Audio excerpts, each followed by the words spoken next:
for this particular talk, I'm going to share with y'all and bring it to y'all the sites that from the olden days.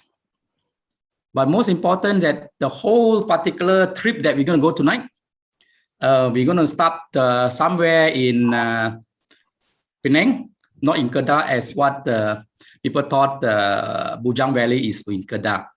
Now, Bujang Valley actually is also crossed over to Seberang Perai.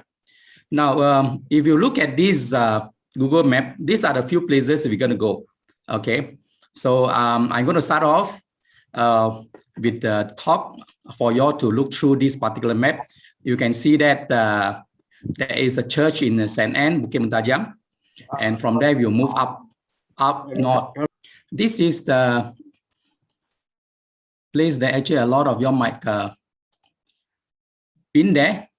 But first of all, before I gonna roll off the actual thing, I'm happy to see the photographer of this photo is with us tonight, Brother Yo Cheng Lim, right? Many of the photos actually is taken by Brother Yo. Those you can see later because we have been together, went over Peninsular Malaysia to have a photo shoot of various Buddhist temples and also the Buddha statue. And Brother Yo is one of our regular photographer. Yeah. Now, Bujang Valley. Bujang Valley, actually, when we look at it, it sounds somewhere that we may not feel very near because people thought that the word Bujang itself, for Malaysian, they thought it means single. But actually, it's not the meaning of Bujang in Malay terms, because in Sanskrit, actually, they put it as Bujanga, is like meandering type of a river, like a serpent. Now, when we say that the early Buddhist site, when was actually the first time actually Buddhism arrived in Malay Peninsula? Most of the time then when we see or we go to listen to Dhamma talks, we thought actually Buddhism in Malaysia arrives maybe actually during the 18th or 19th century when brought in by the monks from China. When we are attending those, especially the speaker is from a Chinese Mahayana monk. And when we listened to go to a Theravada temple, we thought actually maybe it is very much influenced by Sri Lanka. During the British time, they came over. That's maybe in also in the late 18th century to the 19th century, and also the early 20th century. So what about those who went to the Thai temples? How long they have been here? Now, again, it is much more actually few hundred years. Okay, if you look into the temples in Kedah and Kelantan, which I'm going to cover in another talk few weeks down the road. Now, when Buddhism arrived, we have to look at it that in Malaysia here, most of the time, we thought we doesn't have much things to see. But if you look carefully, when we go to from Kuala Lumpur, when you reach actually somewhere a place called Kepala Batas, and further down, there's a river, they call it the Muda River, the Sungai Muda. Now, many years ago, during a British time, this British officer by the name of James Lowe, he actually also did some excavation in the near Seberang Perai.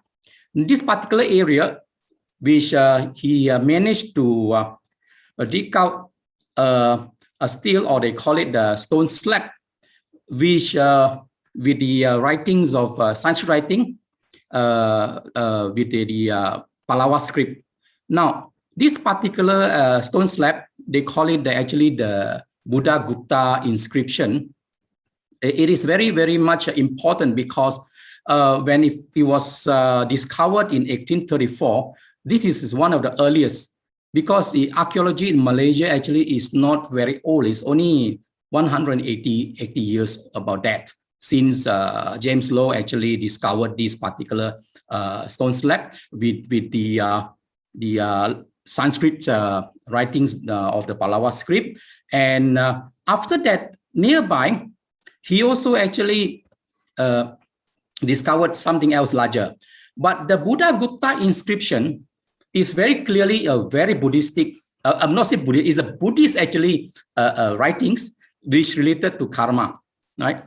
This is where when sometimes when we say how early actually Buddhism arrives in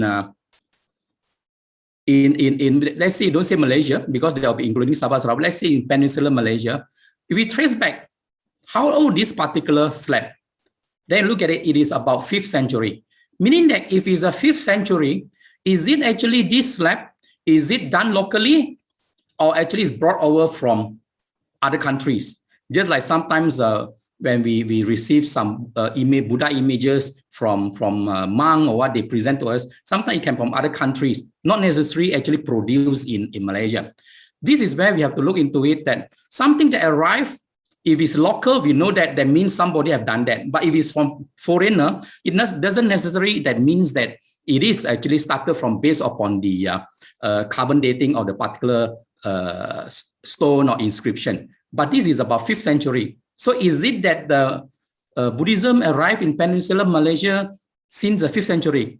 This is something where we look at it. Now, this Buddha Gupta inscription, that those who understand that we know that is related to karma, which is proven that it must be related to some Buddhists in that particular area, in a place around Seramprai, which is actually, they suspect is quite close to a particular area, a kampung called Gua Kepa. Now, nearby, this photo is taken during our trip last year.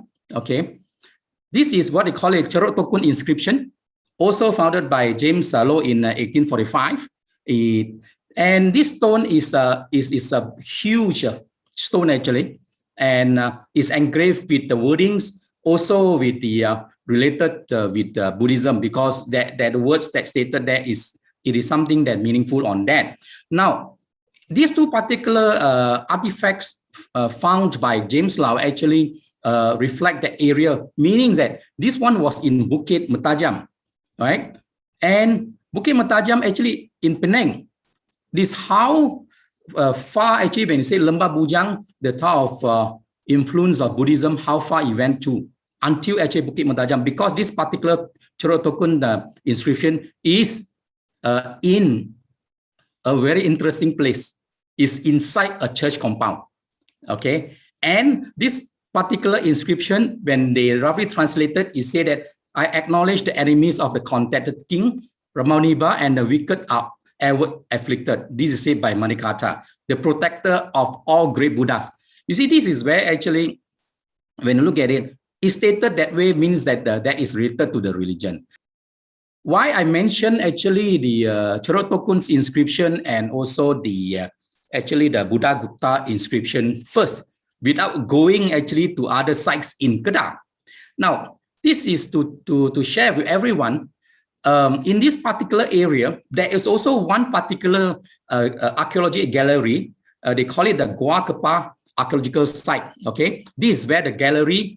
It doesn't show directly a Buddhist related artifact. It shows something else.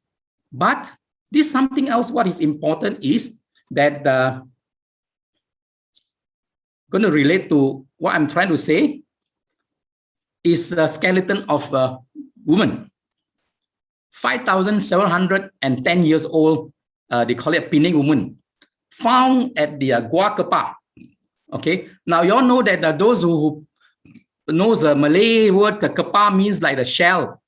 Okay, the shell. And that particular place actually they have they call it heel high of the shells. They call it shell middens, meaning that from olden days actually they are these people who consume the seafood or things like that, and then they throw that. But after that they use it. Sometimes it become actually a mound by itself, and sometimes it's become like a resting place of those who pass away. Like this particular woman, which actually the skeleton was actually below the shell middens, which is originally there was a house on top of this particular shells, and below is this particular skeleton. So you just imagine if those people who in Penang who staying in Kepala Batas or Seberang Perai, if you are staying in somewhere, you have your properties actually nearby in the paddy fields, things like that.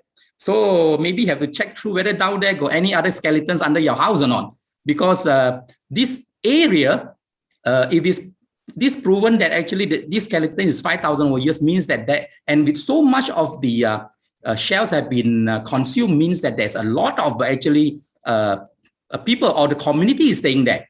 Now, this is where I want to draw the line, the link, when actually James Law actually discovered the Buddha Gupta inscription nearby. It's very nearby, near the river the site, okay, and also when Bukit Mentajam site, the Cherotokun, meaning that actually when Buddhism arrived in that area, meaning that they are already got a community, they are already a settlement, because based upon this Penang woman skeleton already 5,000 years, there are people staying there already. Now, are these people actually based upon the Buddha Gupta inscription? Is it actually done by a local? Because there is already people who need that. Because the James Law was trying to look for a Buddhist ruins, actually a former temple, but he accidentally found the Buddha Gupta inscription. Now, when we think about that, make a link, there's a possibility there is a community of Buddhists there, and they've been there because based upon this Penang woman skeleton means that there are already people staying there for 5,000 years ago. Okay, this is why I'm trying to draw the link on that. Now, let's move up further north a bit. This is a map of the Bujang Valley. Okay, Bujang Valley actually is not just in a spot in Sungai Petani or in what they call it in Gurun or in Yan, but actually this Bujang Valley actually is quite a huge area. It is starting from the Bukit Choras at the northern side, Bukit Choras up north here. The Bukit Choras that they found actually a site, a stupa site. That's how the link on that, and then it goes south until just now I mentioned until the Cherotokun inscription in Mentajam, and also to the east, this side to a place called Jenyang, right? It's altogether is about 1,000 kilometers square when we look at the whole area, because you see all those actually the sites are spread out. It is not only one spot, but in a different spot. But I want to mention these sites are not all Buddhist. Many also are Hindu sites. But since tonight we are discussing about the Buddhist sites, I'm going to highlight on the Buddhist sites, most of it, right? So if you look carefully, those who stay in Sungai Petani or in Seberang Perai, they were very familiar with the river, the Muda River here, and then those staying up there, the Momot River, okay? Because this is a whole place that actually, when we travel, you can actually enjoy a lot of scenery and different places that you watch, like what we did when we actually travel actually up north, even until Bukit Choras. So when you just imagine that actually when you travel, you're going to take photo and then start to do some research, you can see interesting places, right? Because Bujang Valley is known as a Kedah tour, means it's an old ancient Kedah. And scholars, their research and also based upon artifacts, because they also found a lot of those ceramics, beads, all those from a different country. So this is where they say that this is a very important entry port, meaning that actually people actually came over, they exchanged good stuff, all those, and then brought in their stuff to change with not only the local, but from other traders from other parts of the world. They meet up over here. So this is where it's called entry port. And it's also a religious center, because based upon so many of those stupas and those inscription artifacts related to Hinduism and also Buddhism, that means that also we have to relate to some of those visitors who like those Chinese monks who pass by, who drop by this place before they go to India. It is something that important for them to stop. Okay, now when actually you trace back just many years or centuries ago, this is where the Arabs, the Chinese, the Indians actually, they came all the way and they met at a place in Bujang Valley, which comes with different names. Okay, many type of names from Arabic name, from a Chinese name, and also the Indian name. Okay, in Malaysia we call it Kedoatua, but or call it Kedah. All right, some people, if you look at it, if you go to some places, you see, why got a name called Kadaram, you know, but it means Kedah actually, and it's been there since based upon record is 2nd century, but now we found out actually it's much more longer than that. Now, dear friends, you look at it that why did they actually meet up over here? It's a simple logic. Actually, they follow the weather, the environment, because of the southwest monsoon that blow, and then also the northeast monsoon, where they brought in people meet up actually the area in Kedah side. And some of them, there are also those who follow this monsoon who went to actually Sumatra, like Palembang or Melayu, that area. This is where the olden days. That's why while they arrive at Bujang Valley, they waiting for the monsoon to change, to bring them back to India or go further up to Arab. They will actually stay for a few months. This is possibility that some of them can be actually, the traders can be Buddhists, can be Hindus. Some of them actually are missionaries, monks. This is where it is important for us to take note of history, where when we say there are missionary monks who actually travel, just like what Buddha mentioned to the monks at Go-Yi Fort, right? Share the teachings, who is good in the beginning, good at the middle, good at the end. Okay. This is where sometimes what I'm relating is that the whole story of actually Bujang Valley related to Buddhism, it is always something that relates to our teachings. Okay. Now, when we talk about Bujang Valley, we talk about actually Peninsular Malaya or Malay Peninsula. Does it exist? How long did this name exist? Because when we say that actually this particular Bujang Valley you're talking about, based upon archaeology, the artifacts, it maybe is 5th century. But it was earlier than that. The traders from Arab, from India, from China, how do you know actually they come to a certain place? It wouldn't be actually something like they just put up a sail and travel and then just stop by and then bring the goods down. It won't be possible that you're in, you're out that way. It must be somebody have found a place, knew the place, and after that, you say they share the information, and people say that's a good place for trading.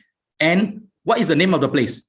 Now, from the records, if those who studied a little bit of history, this Ptolemy, actually the Greek historian, cartographer in the 2nd century, he actually produced a book called Geography. Okay, and inside there is this world map.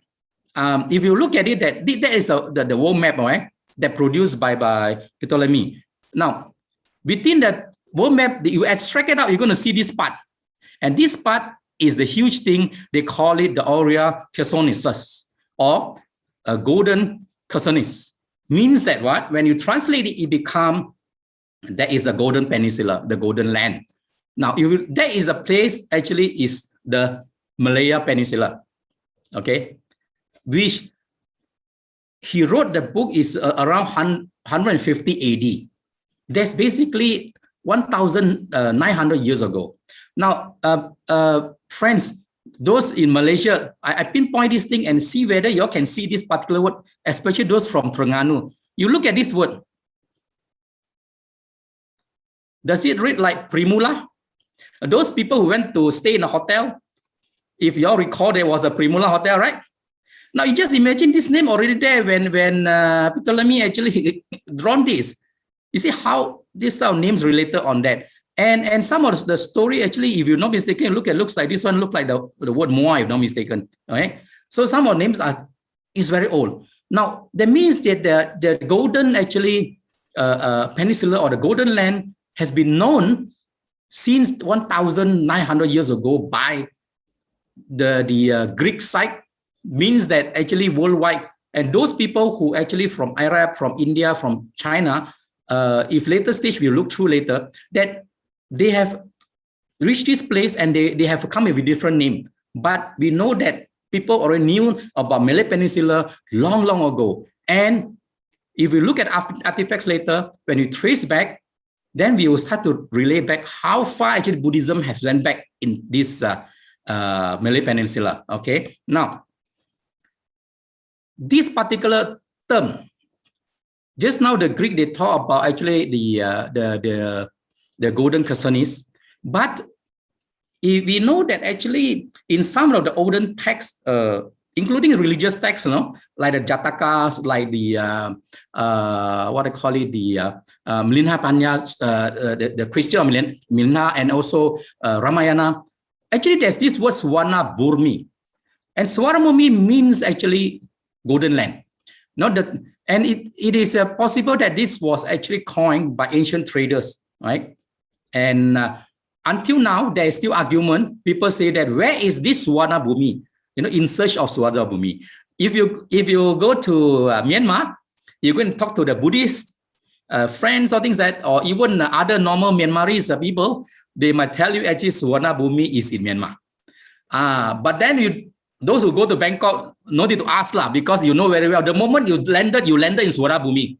But that is the airport. Okay, that's airport, which actually everybody actually claim that they are Swarna Bhumi. For sure, in Malaysia also, we also claim Malay Peninsula is also Swarna Bhumi. But what I've mentioned earlier, based upon the Ptolemy's map, and also some of those actually traces, this is where I try to link that Swarna Bhumi is not necessarily only in one part of the country that we know, whether it's in Myanmar or Thailand or in even the some people mention is in near Cambodia side or the Malay Peninsula. It's possible maybe this Swarna Bhumi can be quite large, but the focus it can be only in Malay Peninsula is based upon the Ptolemy's map. Okay, now one thing is that the word Swarna Bhumi was also mentioned in the book written by Sri Lankans in many centuries ago, 5th AD, the Mahavamsa, the Great Chronicle of Ceylon or Sri Lanka. Now, this particular what I call it, the writings, the Mahavamsa is a historical poem about kings of Sri Lanka from 543 BC to 361 AD, meaning that actually, if you notice carefully, it is talking about from the 543 is around the Buddha's time, right? Now until 361, but this book was compiled and then it's compiled together in the 5th century. Now, why I'm trying to highlight in the Mahavamsa, it was stated the word Swarna Bhumi, and what is most important, it is related to the Third Buddhist Council held in Pataliputra during Emperor Asoka's time.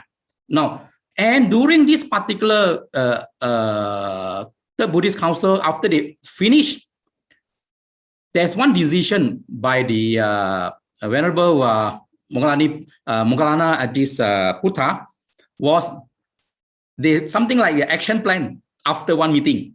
Okay, they say, let's send our monks to 9 different regions to spread the teachings of the Buddha.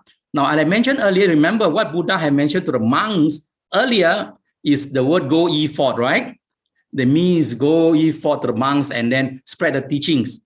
Now, same thing actually after the Third Buddhist Council, 9 teams of missionary monks were sent, and that's including to Swarna Bhumi. And it is stated inside the Mahavamsa about this particular what I call action plan. And the monks that actually, that if you all have noticed that whether in Myanmar or in Thailand or even in Malaysia side, there's still mention in history books about this Venerable Sona and Venerable Uttara. But we know some people doesn't know actually, they thought this Sona and Uttara actually is just 2 ordinary people because they didn't refer to the Mahavamsa. They thought it's just these 2 persons come over, no? Because I noticed, I read some of those people, they didn't use the word venerable, they put Sona and Uttara. They didn't mention this person actually, or they don't even add the word Thera there, right? But for us, we know that they are monks, okay, after the Third Buddhist Council. And inside the Mahavamsa chapter 13, there is mentioned this. Venerable Sona and Venerable Uttara, they were sent to Suvarnabhumi, and inside it was mentioned that their task was actually to spread the teachings of the Buddha. And in one part of the Mahavamsa you mentioned, I quote, many were the people who came into the three refuges and the precepts of duty. 60,000 were converted to the true faith. 3,500 sons of noble families received the Pabaja, that means the lower ordination, and 1,500 daughters of noble families received it likewise. Now, people might say this is only something that hearsay or things like that, but unless it's proven wrong, at this stage, this Mahavamsa has been actually read and referred by many people. And what you're looking at the photos here, this is not the, what they call it, nobody knows actually how's the look of Venerable Sona or Venerable Uttara, but this photos actually is in a temple in Myanmar, in a place called Taton. Okay, so in Myanmar they also recognize that. All right, so this is to see that actually Mahavamsa mentioned about Suvarnabhumi. I link back. Okay, and Suvarnabhumi actually, you're talking about the golden land is linked to Ptolemy, this golden Chersonese, and the Venerable Sona and Uttara actually went to Suvarnabhumi. There is a link that I'm looking into that. Now, how do they arrive actually the Bujang Valley? But for sure they arrive at the place to see there's a land just like usually when you sailboat now. Then you suddenly after sailing far away, things like that, you'll be very happy to actually jumping on board that you saw land. What is the land when they near to actually the Malay Peninsula or the Golden Chersonese? That is the Gunung Jerai, or in olden days they call it the Kedas Peak, because it is actually, you can see the flat land. If those people in Kedah, they know why the flat land or paddy fields, things like that, you see the outcrop so high up, Gunung Jerai about 1,200 over meters high, things like that. You can see that actually the peak, that's where will draw them in the seafarers. It's a beacon that draws them as a navigational beacon that brought them in. This is where Gunung Jerai importance to the seafarers. And these seafarers, like I mentioned earlier, they would have actually those traders, and they would have missionary monks. Now, the missionary monks, actually, when you are traveling together, all those, not necessarily their job is just only to go there and then try to preach, but they are also in the ship as also for the spiritual need of the sailors, of the traders, because you travel for months on a boat, on a ship, right? So this is important that they take note. Now, you look at it, when I say Kedas Peak, now, this one, if you, now we're going for tour up, you need to climb up. Those people who can climb up to Gunung Jerai, I'm not sure how many have done that. If you have climbed up or cycle up or you have hike up, I'm sure that you cannot find this particular remains because it's already been cleared. I think you can't even see a single brick. Okay, but this particular site, initially it was actually discovered by in the late 1900s by a British officer also. Okay, but he didn't do much. He just do some mapping here and there.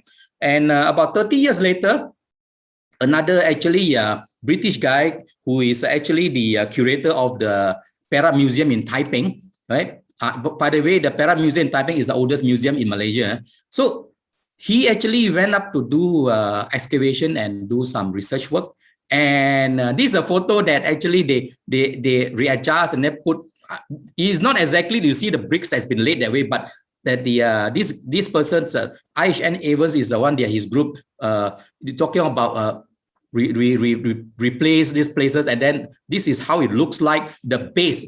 Okay, the base of it. But now there's no more there. Don't ever go and find it. You can go to Gunung Jerai, but you won't find this Kedas Peak. Okay. All right. Now, if you look at carefully, this particular actually mapping is done by a British guy in the late 1900s called Irby, before the Evans. He drawn that with where the platform is on the peak, right? So now this is for reference. Now, the curator of the Perak Museum, Evans, he reported this. Yeah, although the site was found in a fragmented, plundered state. Okay, that was in 1920 when he went up. Although he reported this in his book in 1922, but he went up 1920, plundered state. It was still recognizable as the center of Buddhist worship. The first excavation report concluded that the reason for these structures must be sought in religion, both Hinduism and Buddhism, and that one of them, a cone, may have been a dagoba or stupa. Okay, if you look at the stupa, normally on top there they have this type of quite a sharp things like that. Okay, the chatra. Okay, there are many parts that sometimes when they study, they look at it, this which part, that part, things like that. Now, this is where was reported in 1920. Means that this archaeologist went up, he saw this. Okay, now, but now if you go up, you won't see anything anymore. So now let's go back to the wider. I want to explain about actually the changes of the environment, the land mass of the Bujang Valley. Now, what we see now in Lembah Bujang is not what actually 1,000 or 2,000 years ago. All right. This particular actually so-called, they call it the Paleo-environmental mapping, done using scientifically by using GIS and by this team from USM, the Center of Global Archaeological Research. They done this and they drawn up this based upon them. They mainly study the soil, the differences. This is a map that to shows that actually the current Lembah Bujang or even in Sungai Mas or in Sungai Mobok was not what we see 2,000 years ago. Okay, if you look carefully now, you look at here, this is Sungai Mas. Okay, now Pangkalan Bujang, and this is actually Sungai Batu. Okay. Afterward, when I go through with your later stage, I try to show you all this first so that when I explain about Sungai Mas, Pangkalan Bujang, and Sungai Batu, you can follow on this. All right. So that is important. When we went over to actually take the boat just now when you when we took this photo on a boat with the brother Yo and the fellow friends, actually the site at time is not like that, because this is a current one. Previously is a bit different. Okay, if you look carefully, actually this all about 1,000 over years ago. This all actually are water. Okay, and you're talking about after 14th century, that time, this and all is because of the siltation, everything. That's the reason why you notice carefully the earliest actually talking about civilization of community and settlements actually is at Sungai Batu. That's why I'm going to explain about Sungai Batu later, why it's so important for us to trace back our Buddhist heritage back to Sungai Batu. Okay, now, dear friends, you look at it.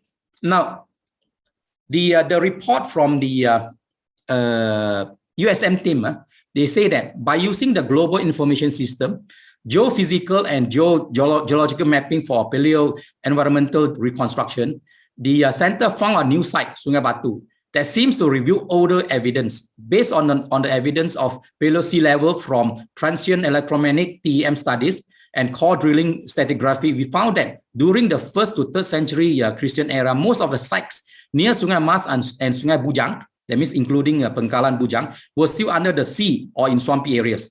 And the only area around Sungai Bobo that was suitable for settlement during those centuries was Sungai Batu. Now, this is something that actually the USN team done scientifically, not by artifacts or what. They've done scientifically and based upon their research. Some of those reports I read, I noticed that they are still doing it.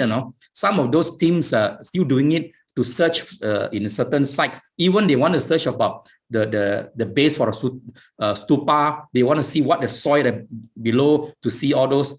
This is something that needs to further on that. Now, just now I show you all the map. Start from Bukit Coras, the up north above what I call it Gunung Jerai. All right. When I mentioned just now early stage, there's one Google map I show you. from the St. Anne's Church, we move up to Bukit Choras. So I'm going to go up Bukit Choras. Where is the site? What do you have in Bukit Choras? Now, Bukit Choras, if you look at it carefully, this currently, if you go Google, you're going to see the Masjid Bukit Choras Dalam. So, and then if you go to the expanding, if you look here, there is a Chinese cemetery actually. Okay, so there is a particular site, a stupa site at the middle on top here. It's still actually a lot of trees. That's why the last trip when we went over there, we drove around. You know, we crossed this bridge. We drove around one circle and then meet all the Malay kampung, things like that, and then one circle, then we go back. All right. So we didn't go up because we do not have the equipment to climb up with all those things like that. Okay. That site, if you look at it, based upon actually research, there was a Chandi. So this particular archaeologist from UKM, okay, in his 1989 report, he mentioned the Chandi structure is made of laterite. This laterite could be obtained from the nearby area and it is used to build the structure of Buddhist worship. Okay, so this is what the researcher actually 30 years ago they have actually mentioned by this Kamaruddin Zakaria, the archaeologist from UKM side. Now, and it is mentioned that actually believe that this particular structure is about 7th century, based upon those that they're testing all those. And even James Lowe himself has been to this site, all right, and he found that the remains look like a Buddhist worship, although he didn't go deeper on that compared to the other sites, right? So so this particular Bukit Choras, if that day we have climbed up, we might see something else. This one, this is roughly about 2019. Okay, they are still ongoing research by a team, and they went to do some engineering calculation, all those things for this site. Okay, it is still there, only that you need to climb up. Okay, maybe somebody will interested to climb up to Bukit Choras. After that, you can go up to Gunung Jerai, all the hill, things like that, and then you can think of long ago, actually in Bukit Choras, there was a stupa there, okay? And this stupa has been there for over years. And at this particular site, they also found what they call it, inscription, a small inscription. It talking about actually the cause and effect, okay? They call it the Ye Dhamma Hetu Prabhava. Okay, and this particular actually they call it mantra or dharani. Yeah, actually it was found in many places. After I show you the meaning of that, now this particular they call it the Buddhist teaching, Ye Dhamma Hetu Prabhava, was found at the Bukit Choras site, and this particular one now you can't see in Malaysia because the actual one is in Singapore. Okay, those who have visited the Asian Civilization Museum, you might see this part. Okay, and this is a stone inscription. Okay, and it's very small, but it's proven that actually that there is a Buddhist related site there. Now, this is the one what is meant by Ye Dhamma Hetu Prabhava. Okay, of those phenomena which arise from causes, those causes have been taught by the Tathagata, and their cessation to those thus program the great ascetic. Now, this is what this particular inscription. From those many other researchers, the writings things that they found, this particular verse was found in many sites. It's just like sometimes nowadays, you see, in the current day, what are the usual words that actually we use? Maybe you have always write there, Sabe Sata Sukhi Hontu. That is the usual words that we use nowadays. May you be well and happy, right? Because that is a trend. Maybe that time that is a trend that actually during that time, that's why it was found in many places, right? This particular verse. Now, we move on, okay? We're coming down south a bit, okay? There's a place called Kampung Bendang Dalam. Now, I want to inform that some of those sites, everything's you can't find anymore. So I just want to tell you they exist, that because even the word you notice, the Bendang Dalam means actually is in the field. Okay, inside the field. Okay, and some of the sites actually the Chandi right, has been shifted, or just like just now I show you the photo in Cherotokun inscription. You see that inscription or graffiti, but in many of the sites, those stupas or the chandis, is made of stones or laterite or rocks. When people are no more actually following the religion, they may not have any feel about the importance of these particular sites. They have taken some of those stones or the bricks to build their own homes. Now, this not only happens in Malaysia. In many parts of the country, there are old ancient sites. Some of those nice bricks, rocks, everything also, after hundreds of years, people found, so many of it, I want to build a house, things like that. They decide to carry back home, things like that, to build their own house. It is normal because for them, there is no importance. They don't put any importance on that. So what are the possibility that those, what they call it, the sites, which looks like base of a stupa, but where are the parts on top? It might have been gone, actually. They've taken away the bricks, everything, to build something else.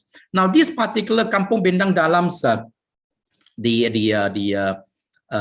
what they call it, the inscription, the engraving is written Mahayana Buddhist stanzas, okay, from the Sagramati Paripacha, the Christian Sagramati, okay. Now, this particular one is talking about actually the great vehicle, Mahayana, and the Bodhisattva part, okay. Now, this particular one also been found actually similar one in other sites. We need to understand actually during certain period of time, actually Mahayana Buddhism are more what they call it, influential or more widely spread, particularly from Sri Vijaya time.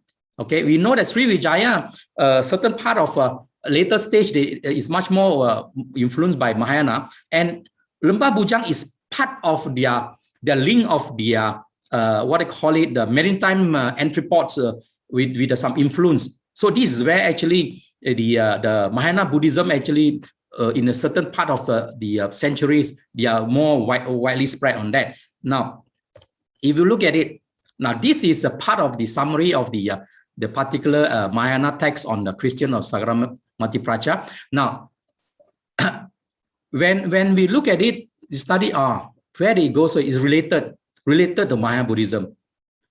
And we found it is in different places. And we traced where this particular time, actually in which century, why it was spread so wide. That means that the community is following the particular traditions.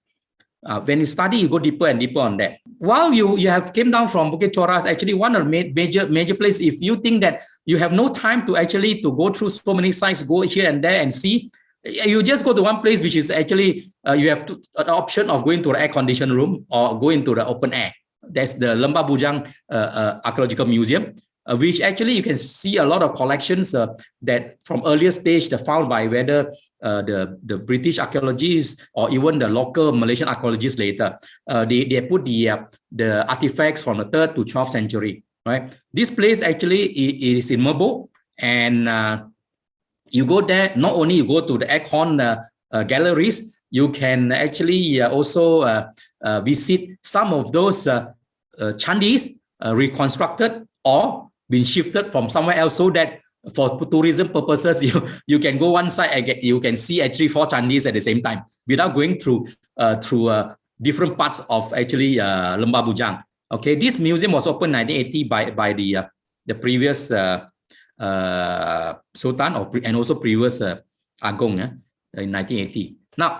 Now, this Candi Bukit Patpahat, many people sees this particular picture and also the name because this one is considered Candi which was reconstructed in situ, means it was there. And that's why the museum was built beside it. And after that, they shifted another 3 Candi from other places, so that when the first Candi you're going to visit will be this one, right? And then after that, you can go further down and then you see the Candi Pengkalan Bujang. And this one actually is a Hindu Candi. If you look, actually, you go there and walk, there's 2 parts. They have the parts, they call it the Vimana and the Mandapa. Okay, this one actually normally people go there for historical purposes. You go there, that is where you felt that that's how long religious actually activities have been in Lembah Bujang, and this is something is still very nicely done. But this is only base. only a base, because most of the Chandi in Dhamma Bujang, they actually, the base mostly are by bricks or laterite or the some stones, but then they put the pillars and then they build with the wooden, or that's why you don't see like Angkor Wat or Borobudur. Malaysia, you don't see that because the way it's been built is different. Okay, now this is actually Candi Pengkalan Bujang. If you go to the museum, the open air one, you're going to see just now the Candi Bukit Batahat. Further down, you're going to see this one. Originally, it's not there. It's been shifted from the site, original site. So this is Candi one. You have got the four direction, all those. And it's not very huge actually. It's not very huge, but the importance of that there are quite a number of things found actually at this Candi Pengkalan Bujang. It was discovered by this archaeologist, a famous archaeologist, Quaritch Wales, in 1936. Now, Quaritch Wales actually done a lot for archaeology in Malaysia. Only thing that many of the artifacts he found, he sent over to Singapore. That's why if you want to see some artifacts, you go to Singapore to Asian Civilization Museum to see, because British time, Malaysia doesn't have a suitable actually museum compared to Singapore. Originally there's already a Raffles Museum. Okay. And after that, now they progress. Now they turn it into become Asian Civilization Museum. Okay, and this is a Candi Bendang Dalam. This is a Hindu site. You need to walk further, a little up a bit. Not very big. Just if you're sake for history. And this is Candi Pendiat. Candi Pendiat site 16. Site 16, the area is interesting because they got site 16, site 16A, and also site 17. And this is a Hindu site, and which actually also found by Quaritch Wales. And they shift to this place in 1974. Okay. Now I'm going to explain about Pendiat. Outside, you're going to see some of those. If you don't observe, you may say, "Oh, this is just rocks or stone, granite, whatever." But actually, this one I mentioned to you that it was used for as a base for the pillar. There's a hole. Inside here. The hole inside here. So they built things like this. Is where if you look at it, that the size of the base. Just imagine the pillar is not talking about few inches, things like that. It can be about 6 by 6. So you just imagine the currently when you build out structure nowadays, the I-beam, all those are roughly about also 8 by 6 inches, things like that. That time they have something like that also, but it's big of wooden, no? So there's a lot of exhibits outside, yeah. So I'm going to have a quick one because this one, once you go there, you can see everything. So I don't have to explain much about that. Now, this is just a quick one. This is the Sago, Perahu Sago. Those people who came over, they arrived in a Kedah tour. They brought the goods. But some people also, actually, they arrived at the other side of the Isthmus, Kra Isthmus. Okay, the other old kingdom, the other side. They will want to bring the goods after they're using through the river. They have to cross over landed area. They can drag this actually use elephant to the other side. Okay, so these is the things that actually happens long ago. Okay, now let's go into the museum inside. The first thing you see before you go to other gallery, you'll be looking at this type of layout with the the model of the Lembah Bujang with the Gunung Jerai, things like that. Right. So at least you have an idea actually.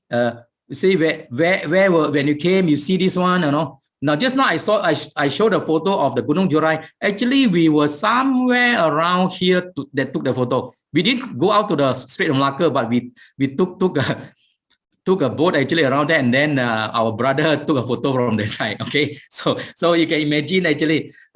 Just imagine if you want to go for a tour, you should think of that. Going to charter a boat and travel.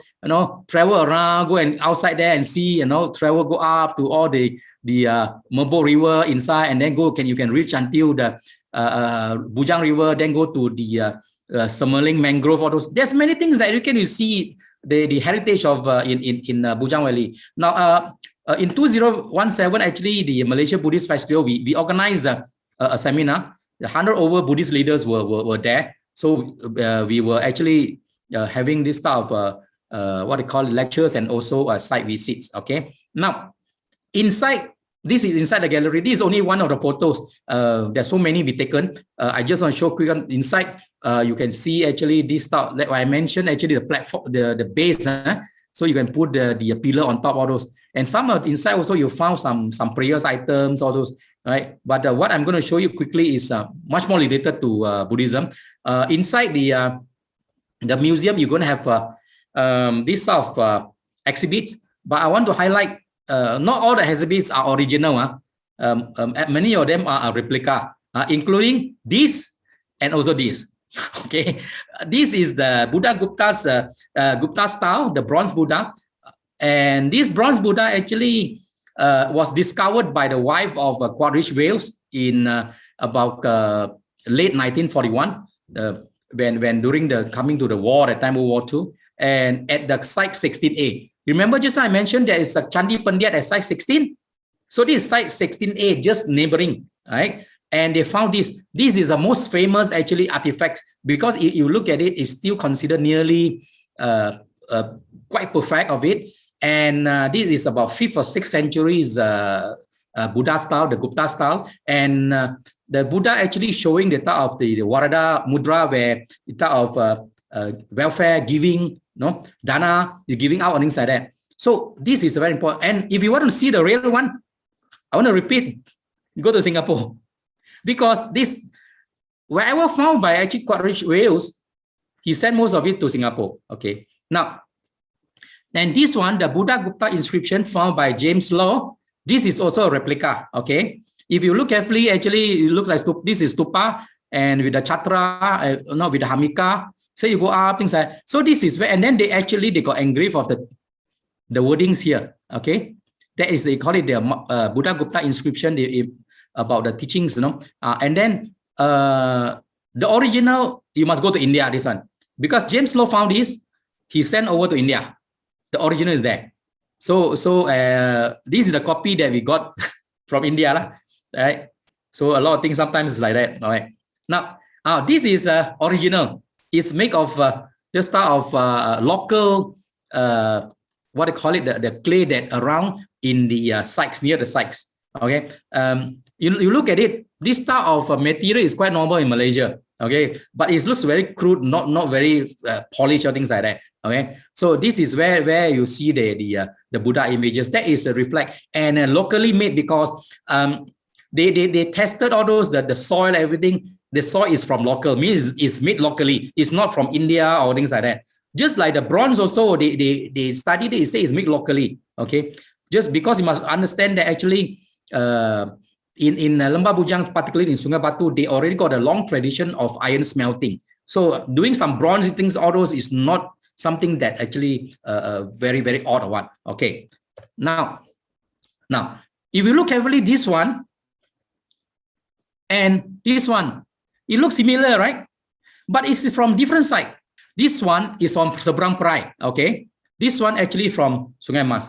It's also the wordings, the inscription, the meaning is similar to the Buddha Gupta inscription in Seberang Perai by James Law. Okay, and this one actually, Sungai Mas actually found quite a number of artifacts which related to Buddhism. Okay, for instance, you look at it that this one, the type of votive stupa with the 4 sides of the Buddha in a different position, in a different mudra. And also they have this type of this Buddha's head, but it seems that it was broken because of the excavator, I think someday. Okay, so this was found at actually Sungai Mas, site 32 and 33. Because Sungai Mas, that time in the 1980s, there a lot of research been done, and then because at one time the government was digging there to do a canal, and then they found the beads, ceramics, all this, which proven actually Sungai Mas is a very important entry port, because it's found those sources of different from China, from Arab, things like that. So this is a proof that actually there is the entry port. Now, inside the museum, we can see this model, because the stupa doesn't exist, because it's based upon a calculation, things like that. At the site 17, that is near to site 16 also. It is octagonal type of shaped stupa. This is based upon the model that done. Okay, inside the museum you can see that. All right, northern part of Sungai Muda. Okay, and they found this inscription.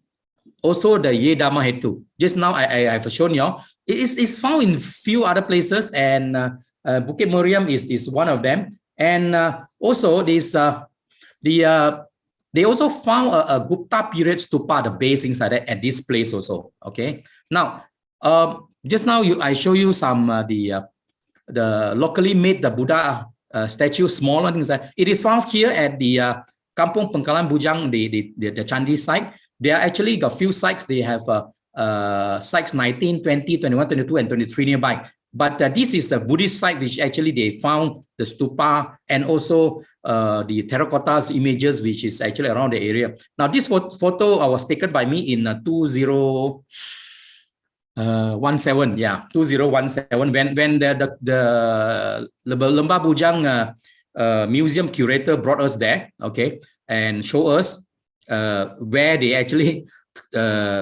what they call it, they shifted the other Chandi from this place to the actually museum compound, okay, and they found this style of terracotta is around this area. Few of it, those in the sites, meaning that actually that Pangkalan Bujang I mentioned earlier in the sites, it is also an important site later stage when you look at based upon the study when the river actually already lost siltation and it shifted out, and Pangkalan Bujang was one of the last one that actually become the entry port. And this place should have a community which actually have the stupa and also the prayers items. Now you can see those granite stones which I shown the museum. This is at the Pangkalan Bujang area. They have this stuff for their pillars. Okay, this is some of those that you have seen some of it. The Sungai Mas. Okay, those small you're talking about these the votives, the Buddha statue. These type of votives, you notice carefully. Is found actually not only in Bujang Valley. If you found in Kelantan, those in Guacha and other places.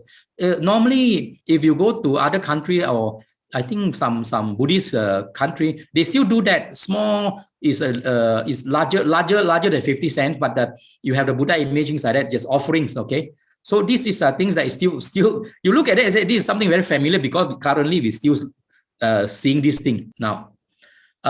You see, when after the British actually what do you call it, time over Malaysian independence, many archaeologists from locally, they study archaeology and then they start do research from the 1970s onwards. So one of the foremost actually Malaysian archaeologists, local archaeologists, is Nick Hassan Suhaimi, and from UKM. He did a lot of research in Sungai Mas, and this is what he written in his report. He said that actually the research confirmed that Sungai Mas was a precursor to Pangkalan Bujang, meaning that before the entry port. His excavations show it was primarily Buddhist and it was active from the 5th to 10th centuries AD. Now, this is where they did a lot of research. And I want to highlight that based upon records, the Chinese monk, I Ching Hesang, visited actually Sungai Mas in 672 AD when he actually left Palembang. Remember, he in his book, he written that he went to Palembang, then on the way to India, he stayed Palembang for some time, right? Because there's a community of monks. And after that, on the way to India, he stopped at Sungai Mas in Kedatua, okay, in 672. Then after that, he went to India.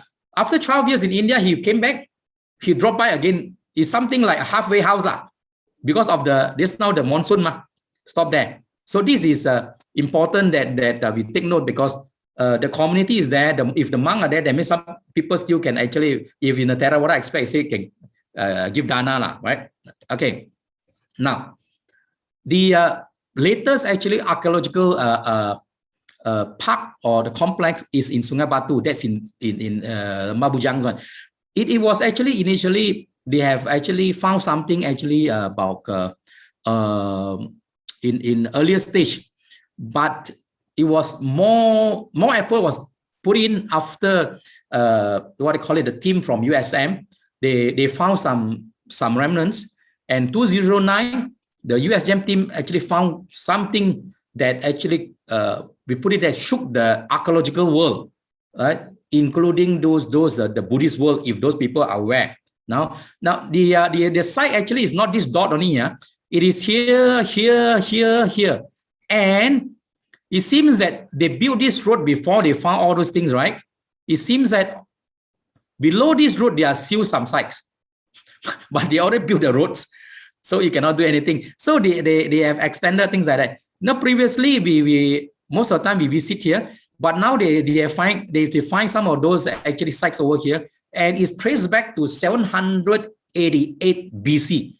Based upon the mean, they say there is a settlement there. Okay, that is still tracing back. Now, this particular piece of drawing, if you look at it, it is Sungai Batu. Just now I'm talking about this is Sungai Batu Archaeological Complex. This one actually is where the stupa. Now, what you look at this river, at this moment it doesn't exist. Huh? This is based upon ancient time. Those people actually, they do use this river to come until this site. If you look carefully here, you see they from here you come from let's say Straits of Malacca, okay, from the what do you call it, the Merbok River, because this is a subsidiary river. You come in and then you flow inside. These are a lot of sites, and further down there's some sites here, and this is one of the stupa site, and they also have they say down there actually now there are some old ships, because you see last time this was a river. They say it's about 100 meters wide, but now you go there, you cannot find anything. You see only a pool of water, because you're talking about this 1,000 over years ago, and because of the siltation from the Gunung Jerai site, and slowly the river actually all covered up. Okay, so this is where it makes a difference that Sungai Batu also been I'll call it discovered as a smelting, iron ore smelting. And if you visit this place, it's nothing related to Buddhism, but it's related to the history, the heritage, which also linked to people from India. Okay, a lot of actually the iron ore, the smelting was done over here. And what you see, this structure is actually a site, and you go there, you can pick out some of those the iron ingots that they have smelted long ago. If you are not aware this is smelting ancient time, you may thought, what is that? No? So they have used a type of scientific research to test the things out. Now, this is what we have. We visited this place there when they discovered the furnace. This is furnace where they used to smelt for the iron smelting. Okay, and to blow the wind from here, they use this called touye. Okay, now this touye is a French word. Okay, they found actually about 2 million pieces of it in Sungai Batu.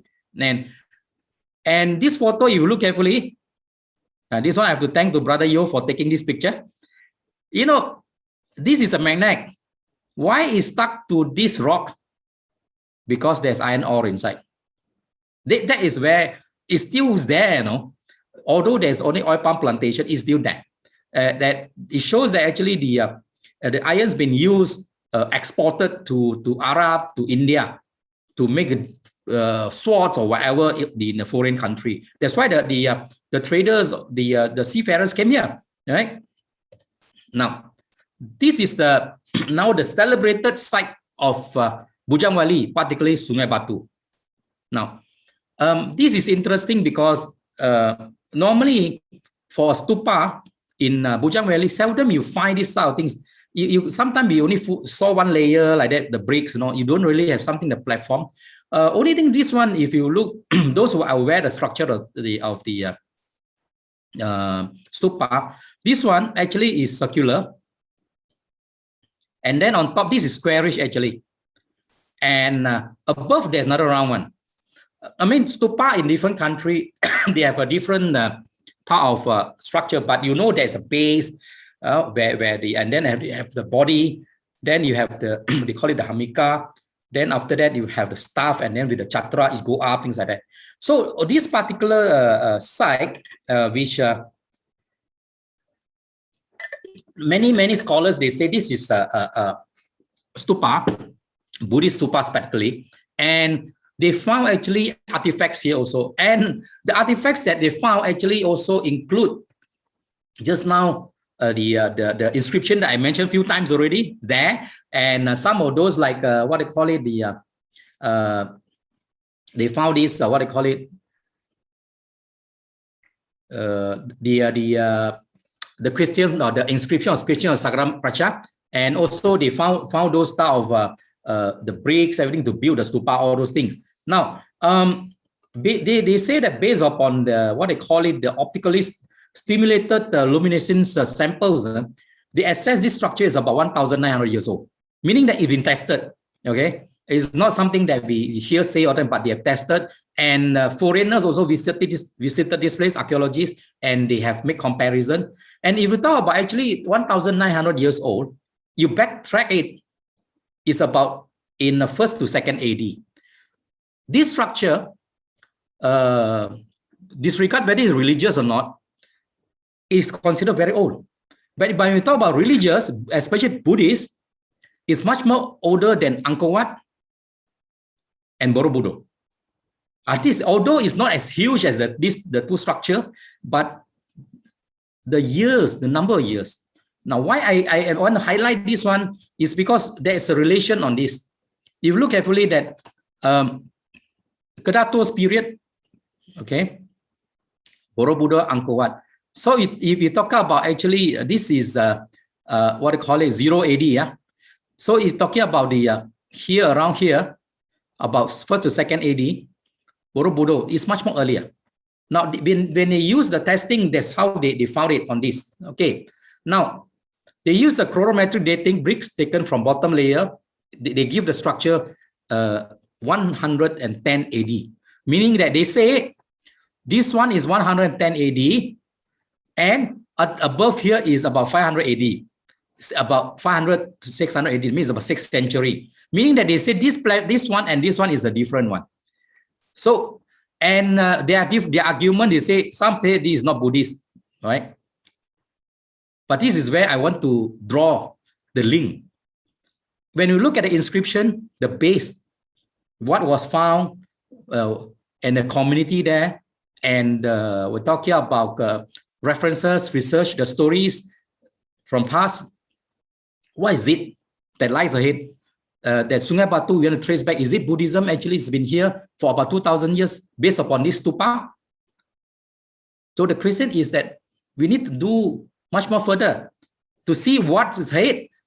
We need to check what's beneath. What's beneath the stupa? They found only what actually in the surface. What is down there? Because we know very well that stupa actually can be something that actually they put something inside for whatever, it may be ashes or what things like that. Possible. Based upon one conference, this particular researcher from Pakistan, he said the ancient ritual site in Sungai Batu needed further excavations. The circular brick base of the ritual site was built in 110 AD, and a square Hindu Buddhist stupa remains on top of it, dates to about 500 AD. It is necessary to deconstruct the stupa platform and dig the soil beneath it to find more clues to the civilization.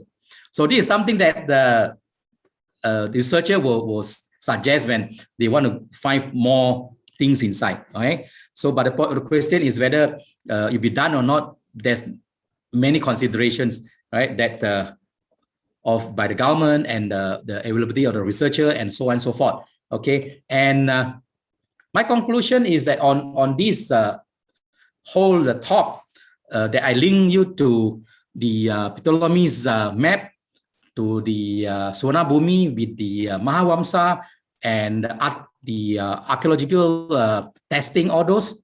Now, I'm saying that based on the existence of the stupas and inscriptions found at various sites, including Sungai Batu, Sungai Mas, Pengkalan Bujang, Gua Kepa, and Ceratokun, the Buddha's teachings already arrived and introduced the Buddha local community in the Malay Peninsula at least since the 5th century or even earlier. Okay, and in reference to the Mahavamsa Chronicle about the missionary by Venerable Sona and Venerable Uttara to Suwana Bumi, and with Malay Peninsula within the sphere of this golden land, this Suwana Bumi, it can be inferred that Buddhism has already arrived in this area since the 3rd century BC. Right? And the lowest layer of the Sungai Batu stupa dated 110 AD is presumed to be linked to religious practices of the Buddhist community in that area. So I'm saying it that based upon this text, the stupa, and also the community that existed in that area, without going further, Buddhism is around in Peninsula here is about 2,000 years already. Thank you. Sukiyoto.